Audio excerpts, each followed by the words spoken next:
భారత రాజకీయాల్లో ప్రధాని నరేంద్ర మోదీ మరో అరుదైన ఘనత సాధించారు. చరిత్రలో తనకంటూ ఒక ప్రత్యేక స్థానాన్ని సంపాదించుకున్నారు. జూలై 25, 2025 నాటికి ఎక్కువ కాలం భారత ప్రధానిగా పనిచేసిన రెండో వ్యక్తిగా ఆయన నిలిచారు.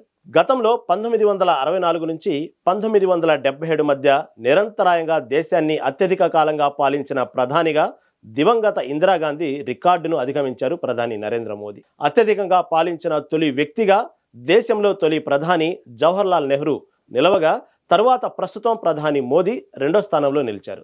స్వతంత్ర భారతదేశంలో జన్మించిన తొలి ప్రధానమంత్రి అయిన 74 ఏళ్ల మోదీ గత ఏడాది జూన్లో వరుసగా మూడోసారి ప్రధానమంత్రిగా ప్రమాణ స్వీకారం చేశారు. మే 26, 2014న తొలిసారి అత్యున్నత పదవిలోకి అడుగుపెట్టిన భారతీయ జనతా పార్టీ నాయకుడు, కాంగ్రెసేతర పార్టీ నుంచి ఎక్కువ కాలం ప్రధానిగా పనిచేసిన వ్యక్తిగా నరేంద్ర మోదీ నిలిచారు. అంతేకాదు, ప్రపంచంలోనే అత్యంత విశ్వసనీయ నేతగా ప్రధాని మోడీ నిలిచినట్లు మార్నింగ్ కన్సల్ట్ సంస్థ నిర్వహించిన గ్లోబల్ లీడర్ సర్వేలో వెల్లడైంది.